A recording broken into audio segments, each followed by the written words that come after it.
Hey guys, this is how to find your molar mass for stoichiometry. So the first thing to kind of point out, this number is going to really be helpful. The number below the element name, the average atomic mass.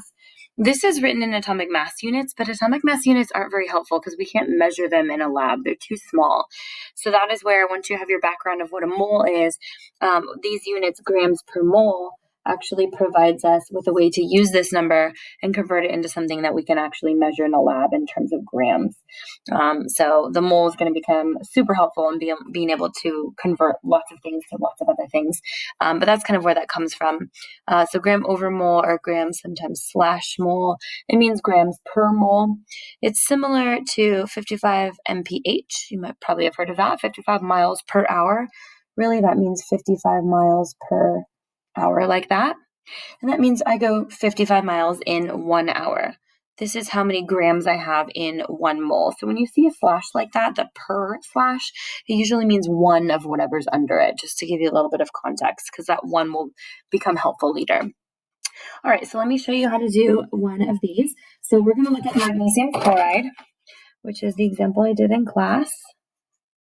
Okay, so we're going to look up the value for magnesium, and we're also going to look up the value for chlorine. Magnesium is right here, and the atomic mass is 24.31. So I'm going to write that here. And now I'm going to go look up my value for chlorine. So really it's just stealing the masses from the periodic table. 35.45 for chlorine. All right, but notice that there's 2 chlorines. So that means that we need to factor in 2 chlorines here as well. So we're going to multiply that by 2. And then you're just adding all this stuff up. So multiply it out or whatever, and then add it to that. And when you add all of those together, you're going to get 95.21 grams per mole. You will be marked wrong if you don't have units, because units are going to be of the utmost importance in this unit, and so you've got to get in the habit of writing them every time now. Okay, so some kind of work like this where I can see you looking up your values, and then there's the mass there, the grams per mole, the molar mass. All right, we're going to do another one. We're going to do NaOH, sodium hydroxide. So again, this is just how I like to do it. There's not necessarily a specific way you have to. This is just the way I've done it for many years. So sodium there is 22.99. One of the reasons I do it this way is because I line up my numbers correctly this way to help me do the math. All right, so oxygen there is 16.00. Oops, didn't see that there. 16.00, and then hydrogen is 1.01. 1.01. So when you add that together, you're going to get 40.00 grams per mole. Notice that I didn't just write 40, okay? I used all of the digits that I used here to make my number the most accurate. So you should be using this periodic table. This is the California Standard periodic table, so highly recommend you use this. And since all the numbers here are to 2 places past the decimal, we're going to make sure that this is 2 places past the decimal as well for our purposes.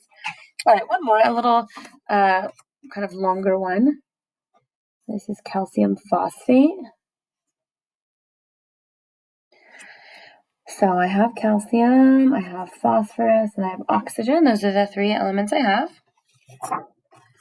So first of all, calcium there, 40.08. But notice that I have 3 of them. Okay, I have 3 of them. All right, now let me get my value for phosphorus. 30.97.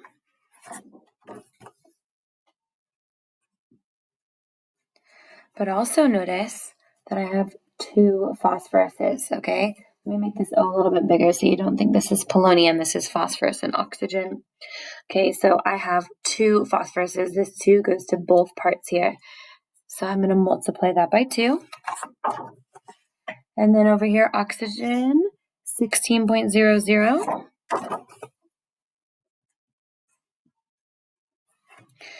Now I have oxygen more than once as well. Be careful, because a lot of people will say, oh, you've got 4 oxygen. Well, no, actually I have 8 oxygen. Remember, this 2 goes to both parts. So I've got 8 oxygen there. All right, so when all is said and done, this should, and of course you can use a calculator to do this. I did. 120.24 there, 61.94 there, and 128.00 there. And then again, just add them all up. And hopefully I did my math right. I believe that's 310.18. I think so. 9, 10, 11, 10, 11. Yeah, I think we're good. And again, I don't want to forget my units. Grams per mole. And that is how you get molar mass. So you're simply looking up the atomic mass from the periodic table, looking up those numbers, adding them correctly, multiplying by whatever number you need to, and then don't forget your units. All right, I hope that's helpful. Have a great one.